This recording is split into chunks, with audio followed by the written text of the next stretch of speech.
And today is an easier meal prep routine for the breakfast. Obviously the egg white omelet. I almost always forget the oil. But the reason why I just say it's easier, I don't have to worry about cooking rice or getting anything else started. It's my low carb day. It's my third one of the week. It's Sunday. And I'm just going to get this. I got to cook 2 omelets this morning, so I'm going to cook mine first. Get my oats going, and then I can microwave my omelet to refresh it. Once again, very little bit of oil in the pan. Wipe out the excess. And perfect. I was letting the pan heat up while I was collecting everything, and I felt like it was just getting too hot, just intuitively. So I I took it off the heat and let it cool down a little bit. Like I said, you really don't want to burn the eggs, otherwise that's just a wash. All right, so eggs are in the pan. That's 1.5 cups, saving the last 1/2 cup for the oats. And we're gonna get the oats started. Time for the oats. We got 80 grams of oats, or 1 cup. 400 grams of water. 5-to-1 ratio, I'm guessing is what that basically is. And once again, we got our chocolate amaretto oats recipe. So it'll be oats, vanilla, or almond extract, a touch of imitation butter, and some Splenda. Should be pretty darn good. So 5 minutes for the oats. All right, omelet's turning white, so we're gonna take that cover off to keep it from cooking too quick.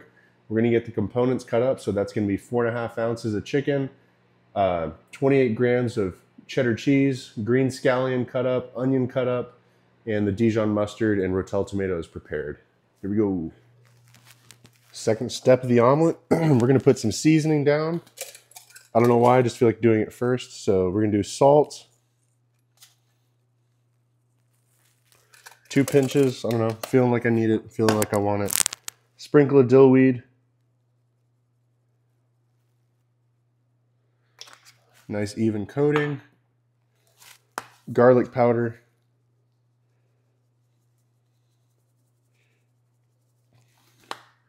I need some better light in here, honestly. All right. So now we're gonna hit it with the chicken.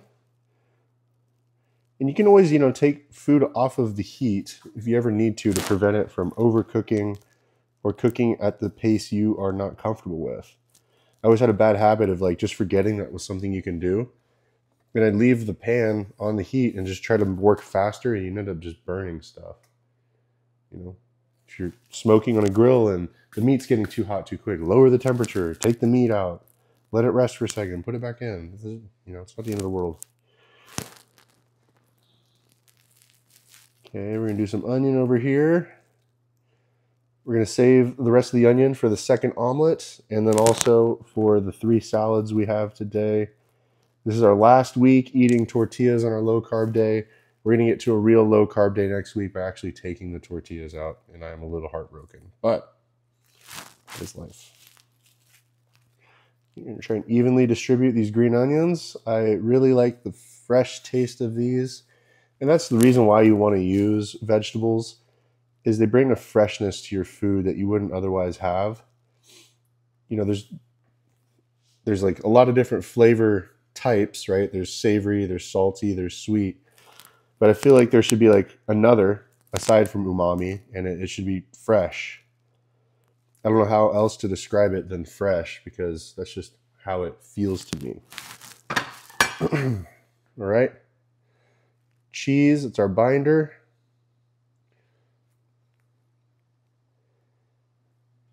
And then we're going to put a little bit over the onions over here, hoping it'll help them make friends and get stuck together forever.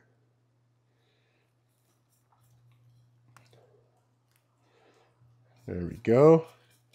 Patience today. We're going to try and not cuss out an omelet. I figured out the audio thing for the most part. I got audio, or at least a solution for it. I think now what I need to figure out is my music, because I try to put music on the workout video using an app that claims it's copyright free, and then all my shit gets copyrighted. So it says on the studio that it's has no effect on the video, but I think that's a lie. I really do think you know, you're supposed to use original content. So I'll do my best to try and figure out audio, because if I try to play audio from the gym, it'll definitely be copyrighted. All right, so omelet's there. We're going to fold it in a minute. Once those cheese bits melt a little bit, we're going to get the oats. Okay, time for the oats to get these caught up. We got the 80 grams of water. We're going to throw the remaining half cup of egg whites in here, and this is just to add volume. I like a nice big bowl of oats. It's very filling, and once you get later into a diet and you start eating a half cup of oats, it helps a lot to do things that add volume to your food without adding calories. So learning to cook them differently will do that, make it a bit more satisfying. So we got 3 minutes left on the oats. Take a peek. Cheese is gonna need a little bit longer, and we'll catch up with the fold. All right, cheese is melted. The patience paid off. I feel like I rushed that part a little bit. 30 grams of mustard going in.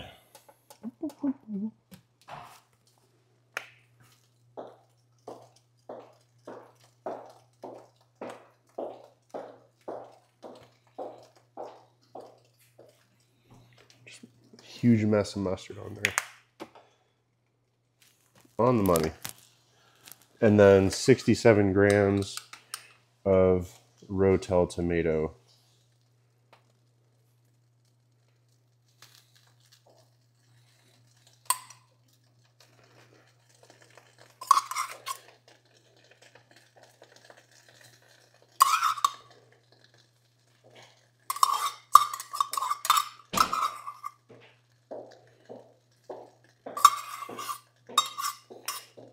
And here comes the fold.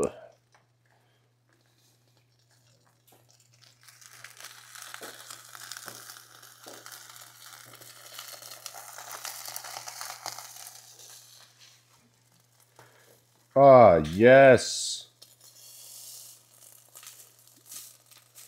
Prayers have been answered.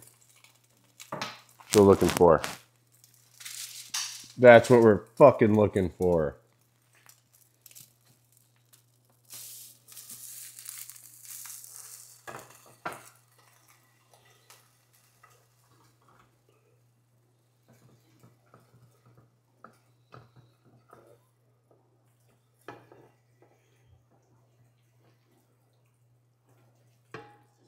There we go. It's like the last high-risk part is actually plating it. All right, one more omelet to go. Then it's breakfast. While the other omelet is going, we got the lid on it to help it cook through from the top. The ingredients are already in it. So we're gonna make our chocolate oats.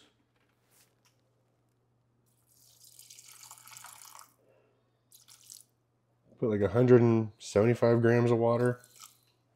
Well, not just that one. Pinch of salt. Don't over salt it. Salty oats taste terrible. And then we're gonna need some espresso powder, cocoa powder, Splenda. I do have cake batter extract, which is sparking my interest at the moment, but I will try it later. Okay. 2 teaspoons espresso powder.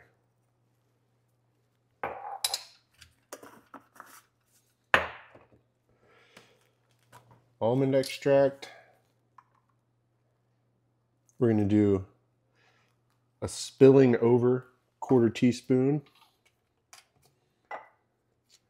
Imitation butter, also 1/4. Didn't spill it on the side of the bottle this time. I guess I was just more careful. 14 grams cocoa powder. I am going through this stuff like crazy. I guess I gotta get more.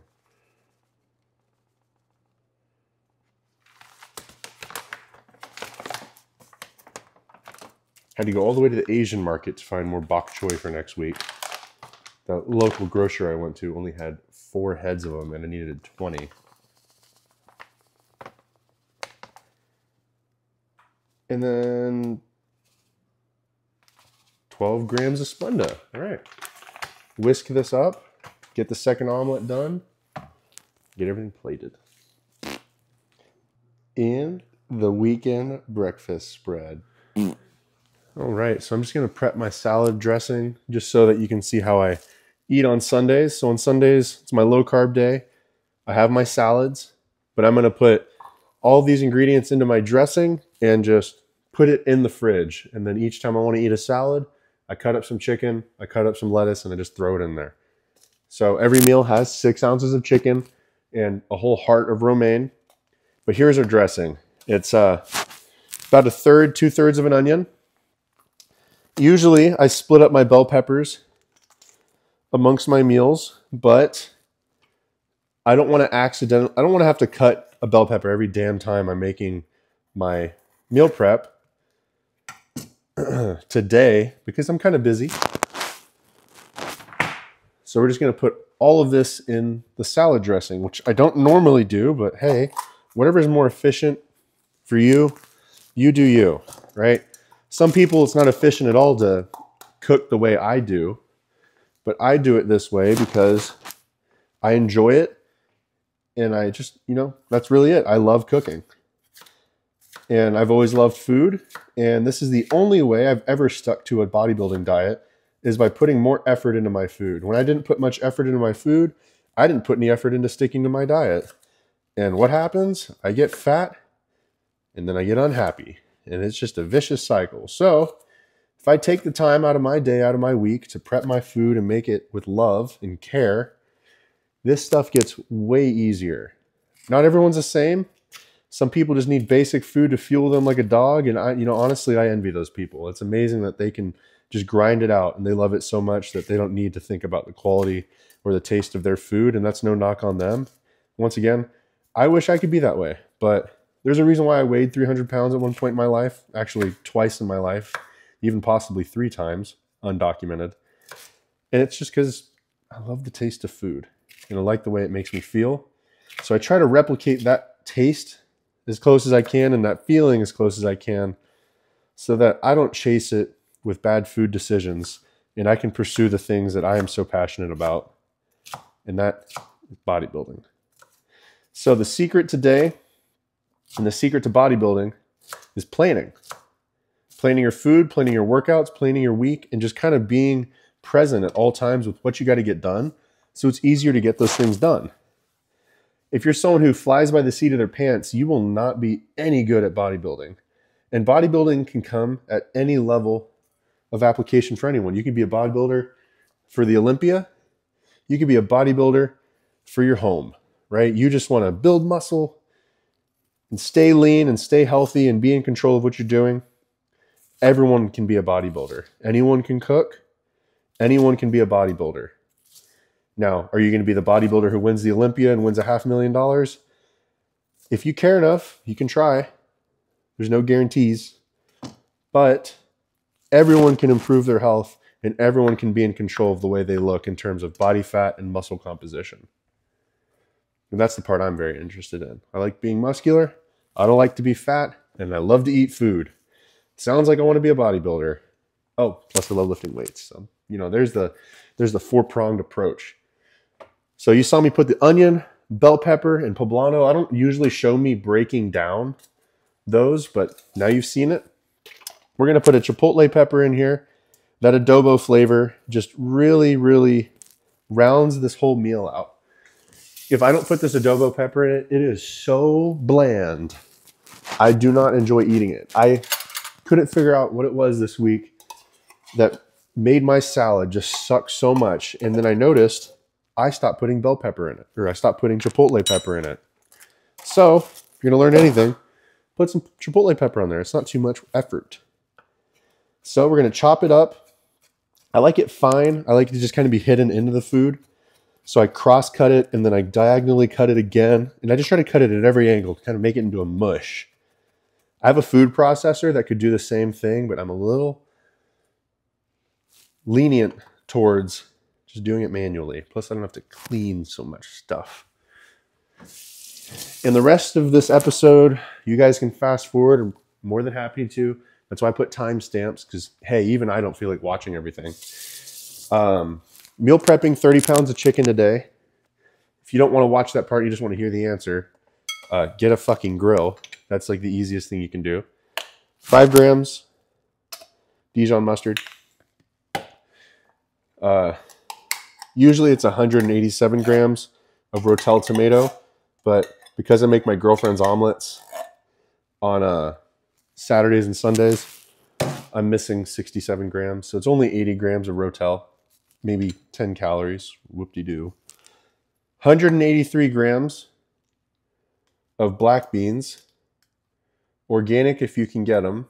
Just good to get organic produce.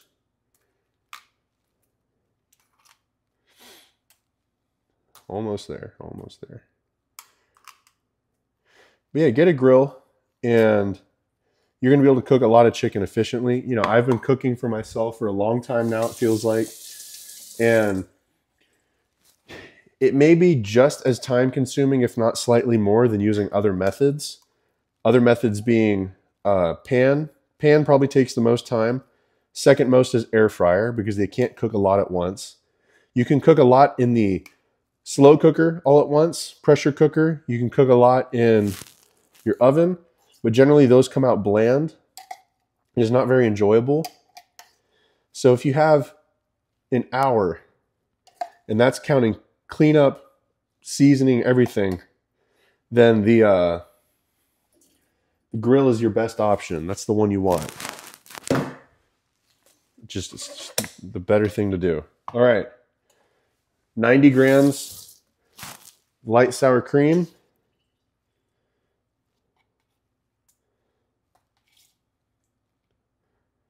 I'm not going to put any lime in here today. I just didn't grab it. Don't feel like using it. Won't make that big of a difference. Instead, I'm going to put a splash of red wine vinegar. 6 grams, if you want to be exact about it. And then a teaspoon of smoked paprika. And always, if you want it to taste like Mexican food, you can never miss out on the cumin. The cumin will make or break this for you.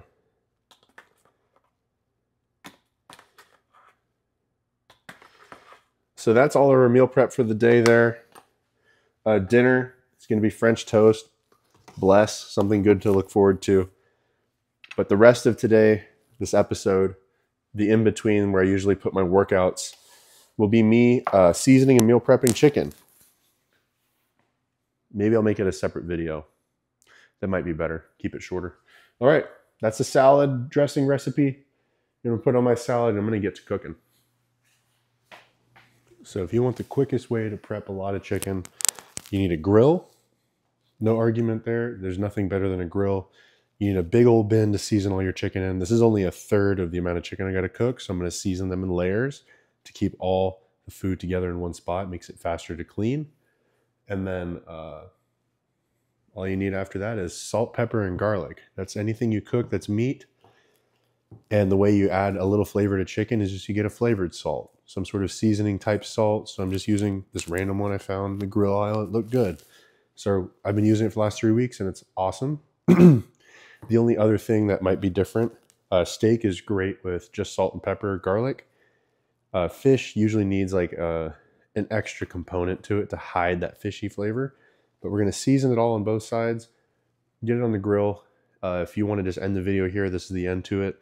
450 degrees, 15 minutes on one side, 13 minutes on the other, and that's why the grill is the best. An oven can maintain temp just as good as a grill can, but a grill has flavor. So there's that, and then the cleanup in the grill is way faster than what the grill would get versus the oven. So I'm going to season this. I'll make one pass of the seasoning, and you'll get the idea. So pepper. You just lightly coat everything. I will put a thin sheet of aluminum foil between each layer, and that's just so one piece of chicken doesn't pull all the seasoning off of another. So make sure every piece gets attention on both sides, and that's why I didn't stack these too high, so that the breast can get equal amount of seasoning on all of them. You know, and don't be afraid. These are big chicken breasts. These aren't half sliced. These are big ones from Costco. You know, use this liberally. Put a lot of salt on there. You won't even taste it really whenever you go to eat it. So once you get it all to change color like that, there you go. And honestly, if you want to add one more flavor, smoked paprika is a fantastic addition. It adds just a little bit more to your chicken. And that is how you season your chicken. We're going to grill it. And this is the best thing to season in. A big tray or bin that holds all of your chicken in one spot keeps me from getting it all over the counter, making a bigger mess for myself. All right, I don't usually cook with the grill cockeyed in the garage, but it's been raining today and I just don't want to get the grill all soaked. But as you can see, 30 pounds of chicken is seasoned. Grill's at 450 as set. So now we're going to lay as much chicken on the grill so we can get this done in 2 sweeps. So we're just going to quickly get it on the grill.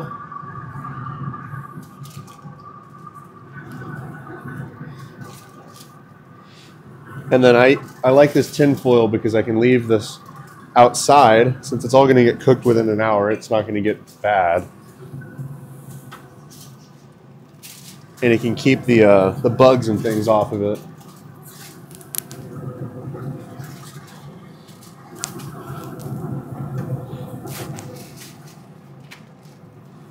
Just laying them all down. Hello. Chicken.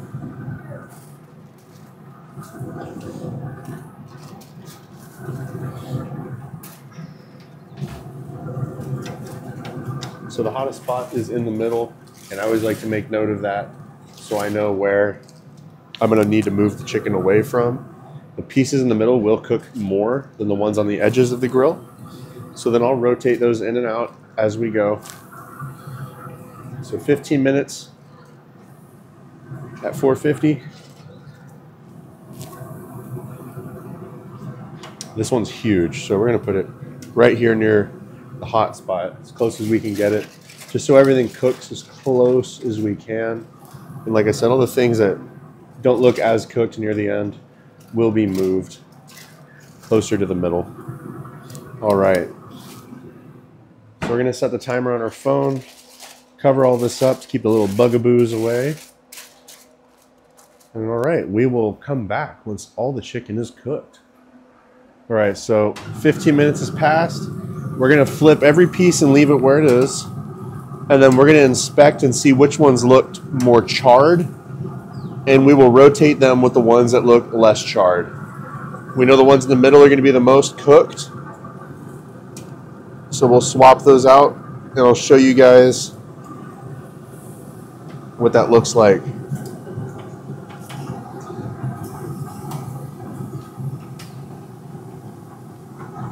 What's up, dude? You can put them right there. Oh, no, on the grill, you ding dong. You can set it next to the grill. Jesus. Ah, it's going to be good later.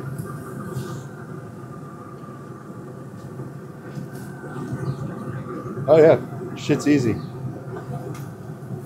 I'm just putting all the pieces that cook faster in the cold spots, and all the pieces that took longer to cook in the hot spots. This is 15, 16 pounds. I'm doing 8 3/4 pounds for you, so that should be pretty good. I gotta just move all the ones that cook fast out of the middle so they don't get fucking burned. I'll put that right there. And then 13 more minutes on the other side. So it's 15 minutes on one side, 13 minutes on the other at 450. So all 29 pounds is cooked. It came out to 21 pounds and 15 ounces. Did some math, and it is just slightly more than 75% of our original weight. So we lost 25% to liquid, and we ended up with enough chicken for 4 people. I eat 12 pounds in a week. My buddy who dropped off Tupperware, he's going to eat 8 pounds. My girlfriend's going to eat 3 pounds, and I have another buddy who's getting 4 pounds. So there we go. Last meal of the day. I think you guys know the drill by now. So it's French toast. We get 8 slices tonight. This is our last low carb day with 8 slices of French toast. 1 cup of egg whites. The lady's gonna do her own today. Yeah, she did a really good job actually. So congrats to her. We're gonna try the cake batter flavoring today, and it smells amazing. I don't. What do you think? Does it smell like cake batter to you? It smells really good. I love everything cake batter flavored. Yeah, it smells like something. I don't know. It smells really good. All right, so just a cake batter extract, keeping the flavor simple, and then our heaping helping of Splenda. And this is how we keep our protein high and fats low with a lot of flavor. So then you just whisk this in, and once she's out of the way and hers is ready, we're just gonna dunk our 8 slices and cook them in the pan, and we'll reveal the finished product. All right, so got the pan warm. Quick dredge, just make sure the whole bread is wet. I have to get this stretched out over 8 slices, so I'm not gonna drown them. It'll make a lighter French toast, but that's okay. So that means later this week when I have low carb days and it's only 4 slices, I can let them really soak, and the pieces are gonna be a lot more dense, which is also enjoyable. But I've done preps and diets before where all I got to eat for dinner was a protein shake, so this is truly a gift. All right, so we got our 8 slices of French toast, last meal of the day on the low carb day. We're gonna drench it in Walden Farms sugar-free maple syrup, and that'll end our day.